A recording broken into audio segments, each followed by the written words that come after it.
ದೇವರು ಪ್ರೀತಿಸುವ ಪ್ರೀತಿಯ ಬಿಗ್ ಜೆ ಟಿ ವಿ ಪ್ರಿಯ ವೀಕ್ಷಕರಿಗೆ ನಮ್ಮ ಕರ್ತನಾದ ಯೇಸು ಕ್ರಿಸ್ತನ ಹೆಸರಿನಲ್ಲಿ ನಿಮ್ಮನ್ನು ವಂದಿಸಿ ಸ್ವಾಗತ ಬಯಸ್ತಿದ್ದೇವೆ. ಬನ್ನಿರಿ, ದೇವರ ವಾಕ್ಯವನ್ನು ಇಂದು ನಾವು ಅಧ್ಯಯನ ಮಾಡಿಕೊಳ್ಳೋಣ. ಇಂದಿನ ನಮ್ಮ ಅಧ್ಯಯನ ಶ್ರೀಮತ್ತಾಯನು ಬರೆದ ಸುವಾರ್ತೆ, the gospel according to Matthew chapter 21, 21ನೇ ಅಧ್ಯಾಯದ 2ನೇ ಭಾಗ. Chapter 21 verses 23 to 46.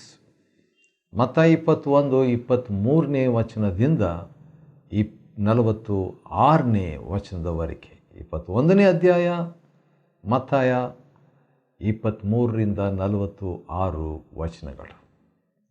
ಇದರಲ್ಲಿ ನಾವೇನು ನೋಡ್ಕೊಳ್ತಿದ್ದೇವೆ ಅಂತ ಹೇಳಿದ್ರೆ, ಆತ್ಮಿಕ ಅಧಿಕಾರದ 14 ರಹಸ್ಯಗಳು, 14 ಸೀಕ್ರೆಟ್ಸ್ ಆಫ್ ಸ್ಪಿರಿಚುವಲ್ ಅಥಾರಿಟಿ. ಆತ್ಮಿಕ ಅಧಿಕಾರದ 14 ರಹಸ್ಯಗಳು. ಅಧಿಕಾರ ದೊಡ್ಡದು. ರಾಜಕೀಯ ಅಧಿಕಾರ, ಧಾರ್ಮಿಕ ಅಧಿಕಾರ ಮತ್ತು ಕೌಟುಂಬಿಕ ಅಧಿಕಾರ. ಈ ರೀತಿಯಾಗಿ ಅಧಿಕಾರಗಳು ಅನೇಕ ಅಧಿಕಾರಗಳು ಅನೇಕ ವಿಧವಿದೆ. ಆದರೆ ಆತ್ಮಿಕ ಅಧಿಕಾರ, ವಾವ್, ಅದು ಬಹಳ ದೊಡ್ಡ ಅಧಿಕಾರವಾಗಿರ್ತದೆ. ಆತ್ಮಿಕ ಅಧಿಕಾರದ 14 ರಹಸ್ಯಗಳು, 14 ಸೀಕ್ರೆಟ್ಸ್ ಆಫ್ ಸ್ಪಿರಿಚುವಲ್ ಅಥಾರಿಟಿ. ಅದು ಮುಖ್ಯವಾಗಿ ಆತ್ಮಿಕ ಅಧಿಕಾರ ಅಂತ ಹೇಳಿದ ಮೇಲೆ ದೇವರ ಅಧಿಕಾರನೇ ಅದು, ದೈವಿಕ ಅಧಿಕಾರನೇ ಅದು, ಒಟ್ಟು ಅಧಿಕಾರ. ಅದರ ಬಗ್ಗೆ ನಾವು 14 ಸಂಗತಿಗಳನ್ನು ಕಲೀಲಿಕ್ಕಿದ್ದೇವೆ. 14 ರಹಸ್ಯಗಳಂತೂ ಕೂಡ ಅದನ್ನು ನೋಡಿಕೊಳ್ಬೋದು. ಯಾಕಂದರೆ ಈ ಆತ್ಮಿಕ ಅಧಿಕಾರದ ಪ್ರಕಟಣೆ ಇಲ್ಲದಿದ್ದರೆ ಅದು ರಹಸ್ಯಗಳು ಆಗ್ತವೆ. ಪ್ರಕಟಣೆ ಲಭ್ಯವಾದಾಗ ಅದು ಸಿದ್ಧಾಂತಗಳು ಇಲ್ಲವೇ ಅದು ಮಾದರಿಗಳು ನಮಗಾಗ್ತದೆ. ಸರಿ, ಮತ್ತಾಯನ ಬರೆದ ಸುವಾರ್ತೆ 21ನೇ ಅಧ್ಯಾಯದ 23ನೇ ವಚನದಲ್ಲಿ, ಅನಂತರ ಯೇಸು ದೇವಾಲಯಕ್ಕೆ ಬಂದು ಬೋಧಿಸುತ್ತಿದ್ದಾಗ ಮುಖ್ಯ ಯಾಜಕರು ಮತ್ತು ಹಿರಿಯರು ಅವರು ಯೇಸುವಿನ ಬಳಿಗೆ ಬಂದು ಒಂದು ಪ್ರಶ್ನೆ ಕೇಳ್ತಾರೆ. ಯಾವ ಅಧಿಕಾರದಿಂದ ನೀನು ಇವುಗಳನ್ನು ಮಾಡುತ್ತಿ? ಈ ಅಧಿಕಾರವನ್ನು ನಿನಗೆ ಕೊಟ್ಟವರು ಯಾರು ಅಂತ ಹೇಳ್ಬಿಟ್ಟು 2 ಪ್ರಶ್ನೆ ಒಂದೇ ಸಾಲಿನಲ್ಲಿ, ಒಂದೇ ಮಾತಿನಲ್ಲಿ ಕೇಳ್ತಾರೆ. ಯಾವ ಅಧಿಕಾರದಿಂದ ಇದನ್ನು ಮಾಡ್ತಿ? ಯಾರು ನಿನಗೆ ಅಧಿಕಾರ ಕೊಟ್ಟಿದ್ದು? ಅದಕ್ಕೆ ಯೇಸು ಸ್ವಾಮಿ ಒಂದೇ ಮಾತಿನಲ್ಲಿ ಮುಗಿಸ್ಬಹುದಾಗಿತ್ತು, ದೇವರು ಕೊಟ್ಟ ಅಧಿಕಾರದಿಂದ ಎಂಬುದಾಗಿ. ಆದರೆ ಯೇಸು ಸ್ವಾಮಿ ಏನು ಹೇಳ್ತಾರೆ ನೋಡೋಣ ಬನ್ನಿರಿ. ಅದ ಕಾರಣ ಇದು ಮೊದಲನೇ ವಿಷಯ. ಆತ್ಮಿಕ ಅಧಿಕಾರದ ಮೊದಲನೇ ರಹಸ್ಯ ಏನಂದರೆ, ಅಧಿಕಾರವು ಪ್ರಶ್ನಿಸಲ್ಪಡುವುದು. Authority, spiritual authority is questioned. ಆತ್ಮಿಕ ಅಧಿಕಾರವನ್ನು ಪ್ರಶ್ನೆ ಮಾಡಲಾಗಿದೆ. ಇದು ಮೊದಲನೇ ಒಂದು ರಹಸ್ಯ. ಸಾಮಾನ್ಯವಾಗಿ ನಮಗೆ ಆತ್ಮಿಕ ಅಧಿಕಾರ ದೇವರು ಕೊಟ್ಟರೆ ಅದು ವೈರಿ ಪ್ರಶ್ನಿಸ್ತಾನೆ, ಅದು ಸಹಜ. ಎರಡನೇದಾಗಿ, ಯೇಸು ಸ್ವಾಮಿ ಭಾಳ ಜ್ಞಾನದಿಂದ ಅವರಿಗೆ ಒಂದು ಉತ್ತರ ಕೊಡ್ತಾರೆ. 24ನೇ ವಚನದಲ್ಲಿ ನಾವು ನೋಡ್ತೇವೆ. ಮತ್ತಾಯ 21, 24ನೇ ವಚನದಲ್ಲಿ, ನಾನು ಸಹ ನಿಮಗೆ ಒಂದು ವಿಷಯ ಕೇಳ್ತೇನೆ,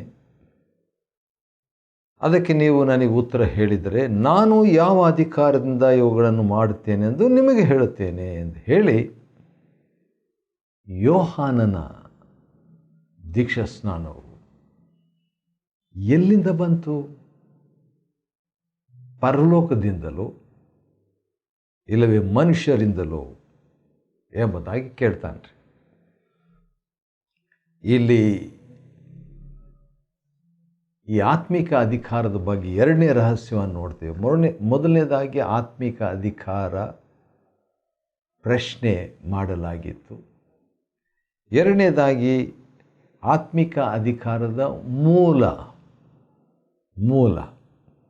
ಯೋಹಾನನು ದೀಕ್ಷಾಸ್ನಾನ ಮಾಡ್ತಾ ಇದ್ದ, ಆದರೆ ಮೂಲ ದೇವರಿಂದ ಅವನಿಗೆ ಆ ಅಧಿಕಾರ ಲಭ್ಯವಾಯಿತಾ ಅಥವಾ ಪರಲೋಕದಿಂದ ಬಂದ ಆತ್ಮಿಕ ಅಧಿಕಾರವೋ? ಆ ರೀತಿಯಾಗಿ ಪ್ರಶ್ನೆ ಕೇಳಿಬಿಟ್ಟು ಯೇಸು ಸ್ವಾಮಿ ಸ್ವಲ್ಪ ಕಾಯ್ತಾ ಇದ್ದರು. ಅಷ್ಟರೊಳಗೆ ಅವರು ತಮ್ಮ ಒಳಗೆ ತರ್ಕಿಸ್ತಾ ಮಾತಾಡ್ತಾ ಇದ್ದಾರೆ. ಪರಲೋಕದಿಂದ ಬಂತಂತ ಹೇಳಿದ್ರೆ ಆತನು ನಮಗೆ ನೀವು ಯಾಕೆ ಯೋಹಾನನ್ನು ನಂಬಲಿಲ್ಲ ಅಂತ ಹೇಳ್ಬೋದು.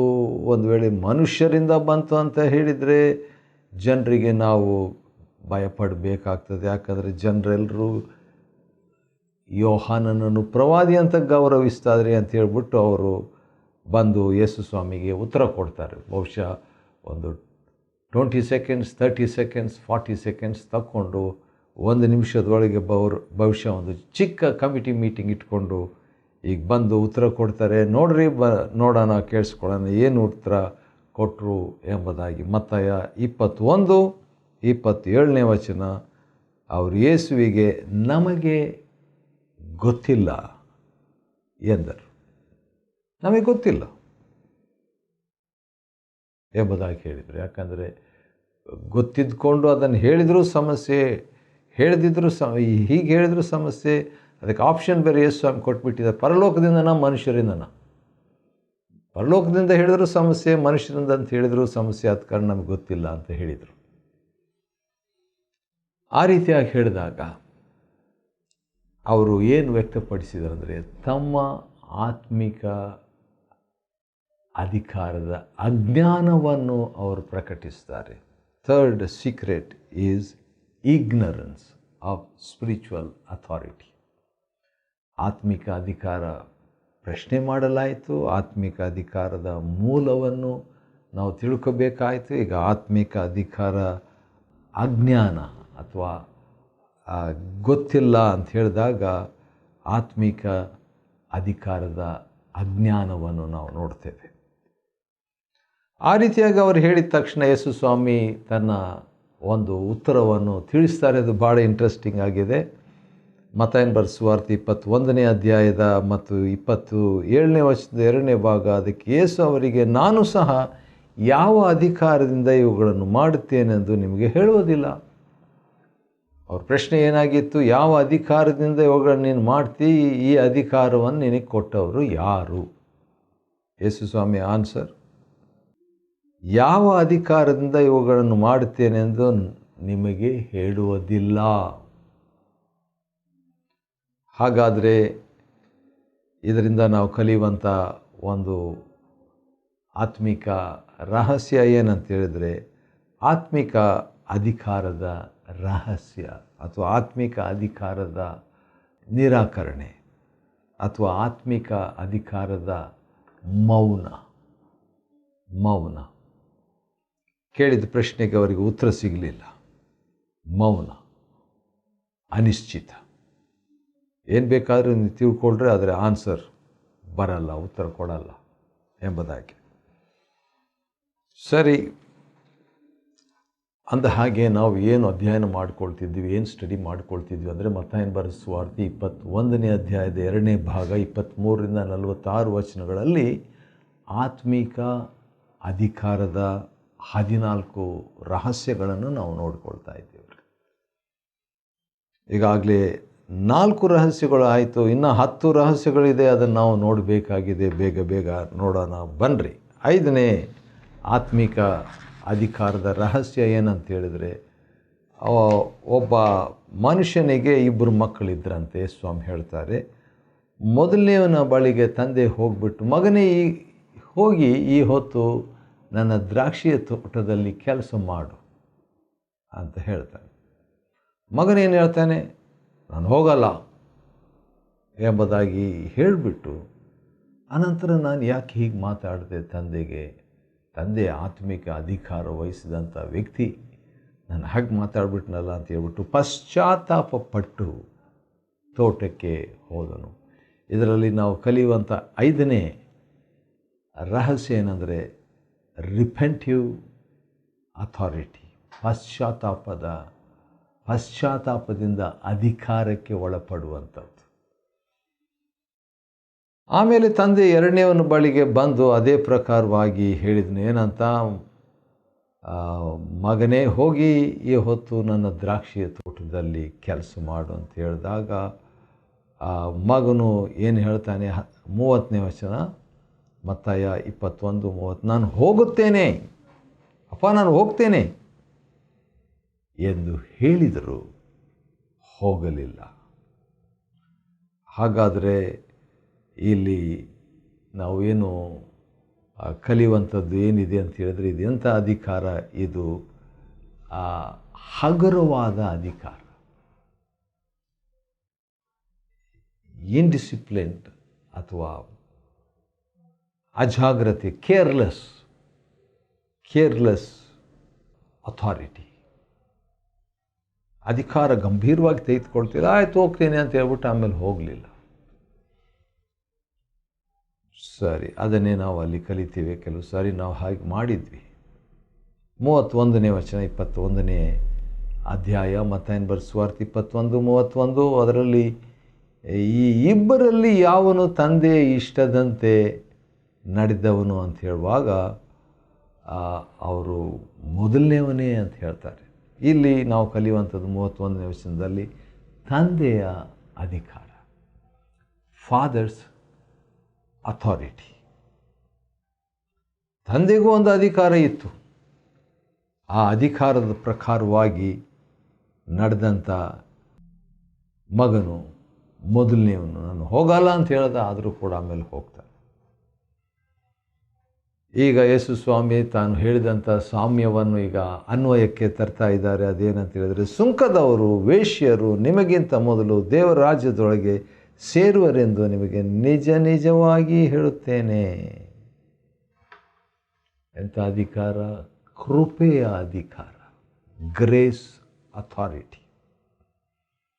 ಯಾಕಂದರೆ ನಾನು ಹೋಗೋದಿಲ್ಲ ಅಂತ ಮೊದಲನೇ ಮಗ ಹೇಳಿದ್ನಲ್ಲ, ಆ ರೀತಿಯಾಗಿ ಸುಂಕದವರು ವೇಶ್ಯರು ದೇವರ ವಿಷಯದಲ್ಲಿ ಅವರು ನಾನು ಹೋಗೋದಿಲ್ಲ, ನಾನು ಮಾಡೋದಿಲ್ಲ ಎಂಬಂಥ ಪ್ರತಿಕ್ರಿಯೆಯನ್ನು ನೀಡಿದರು. ಆದರೆ ಆಮೇಲೆ ಪಶ್ಚಾತ್ತಾಪಪಟ್ಟು ಅವರು, ಆ ಮಗನು ಯಾವ ರೀತಿಯಾಗಿ ತಂದೆಯ ತೋಟಕ್ಕೆ ಹೋದ್ರಲ್ಲ, ಆ ರೀತಿಯಾಗಿ ಇವರು ಕೂಡ ದೇವರ ಕಡೆಗೆ ಬಂದರು. ಇದು ಕೃಪೆಯ ಅಧಿಕಾರ. ಯೋಹಾನನು ನೀತಿ ಮಾರ್ಗದೊಡನೆ ನಿಮ್ಮ ಬಳಿಗೆ ಬಂದನು, ನೀವು ಅವನನ್ನು ನಂಬಲಿಲ್ಲ. ಅನ್ಬಿಲೀವಿಂಗ್ ಅಥಾರಿಟಿ. ಯೋಹಾನ ಬಂದುಬಿಟ್ಟಾನೆ, ಅತ್ಯಂತ ಭಕ್ತಿವಂತನಾದ ವ್ಯಕ್ತಿ ಅವರ ಹತ್ರ ಬಂದಿದ್ದಾನೆ. ಇವರು ಆತನನ್ನು ನೋಡಿದರು, ಆದರೆ ನಂಬಲಿಲ್ಲ. ಅಥಾರಿಟಿ ಡಿಸ್ಬಿಲೀವ್ಡ್. ಆ ರೀತಿಯಾಗಿ ನಾವು ಇರಬಾರ್ದು. 32ನೇ ವಚನದಲ್ಲಿ ನಾವು ನೋಡುವಾಗ, 2ನೇ ಭಾಗ ಮತ್ತಾಯನ ಬರೆದ ಸುವಾರ್ತೆ 21ನೇ ಅಧ್ಯಾಯದ 31ನೇ ವಚನದ 2ನೇ ಭಾಗದಲ್ಲಿ ಏನು ಹೇಳಿದೆ, ನೀವು ಇದನ್ನು ನೋಡಿದ ಮೇಲೆಯೂ ಅವನನ್ನು ನಂಬುವಂತೆ ಪಶ್ಚಾತ್ತಾಪ ಪಡಲಿಲ್ಲ. ಯೋಹಾನನನ್ನು ನೋಡಿದ ಮೇಲೆಯೂ ಅವನನ್ನು ನಂಬುವಂತೆ ಪಶ್ಚಾತ್ತಾಪ ಪಡಲಿಲ್ಲ. ನಾನ್ ರಿಪೆಂಟಿವ್ ಅಥಾರಿಟಿ. ಏನೋ ಇದ್ದಾರೆ, ಯೋಹಾನನ್ನು ಸಂಧಿಸಿದ್ದಾರೆ, ಬಹುಶಃ ದೀಕ್ಷಾ ಸ್ನಾನ ತೆಗೆದುಕೊಂಡ್ರೋ ಏನೋ ಗೊತ್ತಿಲ್ಲ. ತಗೊಳ್ಳಿಕ್ಕೆ ಬಂದಾಗ ಸರ್ಪ ಸಂತತಿಯವರೇ ಎಂಬುದಾಗಿ ಆತನು ದೀಕ್ಷಾ ಸ್ನಾನ ತೆಗೆದುಕೊಳ್ಳುವಂಥವರಿಗೆ ಆತನು ಗದರಿಸ್ತಾನೆ. ಯಾಕಂದರೆ ಅವರಲ್ಲಿ ಪಶ್ಚಾತ್ತಾಪ ಇರಲಿಲ್ಲ. ಇದುವರೆಗೆ 10 ಆತ್ಮಿಕ ಅಧಿಕಾರದ ರಹಸ್ಯಗಳು 10 ನೋಡ್ಕೊಂಡಿದ್ವಿ. ಈಗ 11ನೇದು ನಾವು ನೋಡಿಕೊಳ್ಳಲಿಕ್ಕೆ ಇದ್ದೇವೆ. ಅದೇನೆಂದರೆ 41ನೇ ವಚನದಲ್ಲಿ ನಾನು ಅದರ ಹಿನ್ನೆಲೆ ಹೇಳಬೇಕು. ಅದೇನಂತ ಹೇಳಿದರೆ, ಒಬ್ಬ ಯಜಮಾನನು ದ್ರಾಕ್ಷಿಯ ತೋಟವನ್ನು ಮಾಡಿ ಅದರ ಸುತ್ತಲೂ ಬೇಲಿ ಹಾಕಿದನು. ಅದರೊಳಗೆ ದ್ರಾಕ್ಷಾರಸವನ್ನು ತೆಗೆಯಲು ಆಲೆಯನ್ನು ಅಗೆದು ಕಾವಲು ಅಟ್ಟಣೆಯನ್ನು ಕಟ್ಟಿ ರೈತರಿಗೆ ಗೇಣಿ ಕೊಟ್ಟು ದೂರದೇಶಕ್ಕೆ ಹೋದನು. ಫಲಕಾಲವು ಸಮೀಪಿಸಿದಾಗ ತನ್ನ ಫಲಗಳನ್ನು ಪಡೆದುಕೊಳ್ಳುವುದಕ್ಕಾಗಿ ಸೇವಕರನ್ನು ರೈತರ ಬಳಿ ಕಳಿಸಿದರೆ ಅವರು ಹೊಡೆದುಬಿಟ್ಟು ಕೊಂದು ಹಾಕ್ತಾರೆ. ಆಮೇಲೆ ಯಜಮಾನನು ಮತ್ತೆ ಮೊದಲನೆಯವರಿಗಿಂತ ಹೆಚ್ಚು ಸೇವಕರನ್ನು ಕಳಿಸ್ಕೊಡ್ತಾನೆ. ಆವಾಗ ರೈತರು ಏನು ಮಾಡ್ತಾರೆ, ಅವರಿಗೂ ಹಾಗೆ ಮಾಡಿದರು. ಕೊನೆಗೆ ಯಜಮಾನ ಹೇಳ್ತಾನೆ, ನನ್ನ ಮಗನ ನಾನು ಕಳಿಸ್ತೇನೆ, ಮಗನಿಗಾದರೂ ಮರ್ಯಾದೆ ಕೊಡ್ತಾರೆ ಅಂತ ಹೇಳುವಾಗ ಅವ್ರೇನು ಅಂದ್ಕೊಂಡ್ರು, ಇಲ್ಲ ಈ ಮಗ ಬಂದು ಬಾಧ್ಯಸ್ಥನೋ, ಇವನನ್ನು ಕೊಂದುಬಿಟ್ರೆ ಆಸ್ತಿ ಎಲ್ಲ ನಮ್ಮದಾಗ್ಬಿಡ್ತದೆ ಎಂಬುದಾಗಿ ಮಾಡಿದರು. ಹೌದು, ಮಗನನ್ನು ಕೊಂದು ಹಾಕಿದರು.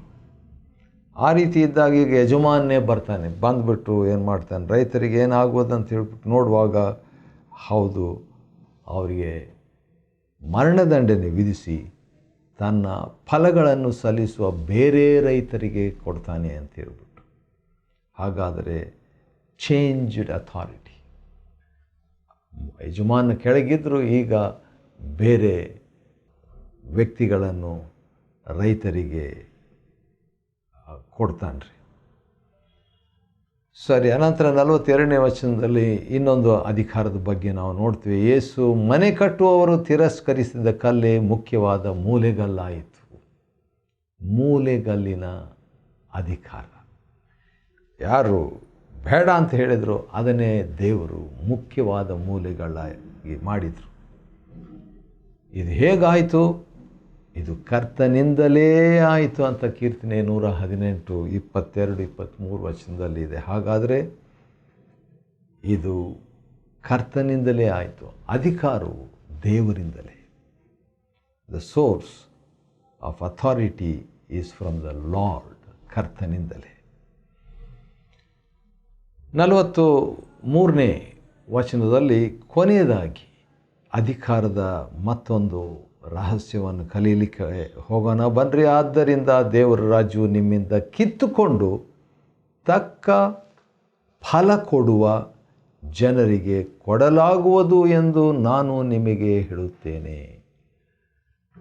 ಅಧಿಕಾರ, ಆತ್ಮಿಕ ಅಧಿಕಾರ ಯಾರ ಕೆಳಗೆ ಬರ್ತದೆ ಅಂತ ಹೇಳ್ಬಿಟ್ಟು ನೋಡುವಾಗ ಫಲ ಕೊಡುವ ಜನರಿಗೆ ಬರ್ತದೆ.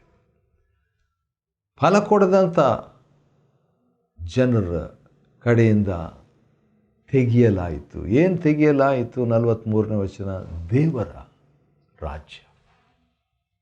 ದೇವರ ರಾಜ್ಯ. ಈ ರೀತಿಯಾಗಿ ನಾವು ಮತ್ತಾಯನ ಬರೆದ ಸುವಾರ್ತೆ 21ನೇ ಅಧ್ಯಾಯ 23ರಿಂದ ಕಡೆಯವರೆಗೆ ಇರುವಂಥ ವಾಕ್ಯ ಭಾಗದಲ್ಲಿ ಆತ್ಮಿಕ ಅಧಿಕಾರದ 14 ರಹಸ್ಯಗಳನ್ನು ನಾವು ನೋಡಿಕೊಂಡೆವು. ಯಾವ ರೀತಿಯಾಗಿ ಈ ಅಧಿಕಾರ, ಅದರಲ್ಲಿ ಯಾವ ರೀತಿಯಾಗಿ ನಾವು ವ್ಯವಹರಿಸಬೇಕು ಎನ್ನುವಂಥದ್ದು. ಆತ್ಮಿಕ ಅಧಿಕಾರದ ಪ್ರಶ್ನೆ ಅವರು ಮಾಡಿದರು ವೈರಿಗಳು. ಆದರೆ ಯೇಸು ಸ್ವಾಮಿ ತನ್ನ ಆತ್ಮಿಕ ಅಧಿಕಾರದ ಸುಳಿವನ್ನು, ಮೂಲವನ್ನು ಹೇಳೋದಿಲ್ಲ. ಯಾಕಂದರೆ ಅವರು ಪ್ರಶ್ನೆ ಹಾಕಿದ್ದು ಯಥಾರ್ಥ ಮನಸ್ಸಿನಿಂದ ಅಲ್ಲ, ಹೊಟ್ಟೆ ಕಿಚ್ಚಿನಿಂದ, ಧಾರ್ಮಿಕ ಆತ್ಮದಿಂದ ಆ ರೀತಿಯಾಗಿ ಮಾಡಿದರು. ಮತ್ತಾಯನ ಬರೆದ ಸುವಾರ್ತೆ 21ನೇ ಅಧ್ಯಾಯ 23ರಿಂದ 46 ವಚನಗಳವರೆಗೆ ನಾವು ಅಧ್ಯಯನ ಮಾಡಿಕೊಳ್ಳುವಂತೆ ದೇವರು ಕೊಟ್ಟ ಕೃಪೆಗಾಗಿ ಆತನಿಗೆ ಸ್ತೋತ್ರವಾಗಲಿ. ದೇವರು ನಿಮ್ಮನ್ನು ಆಶೀರ್ವದಿಸಲಿ.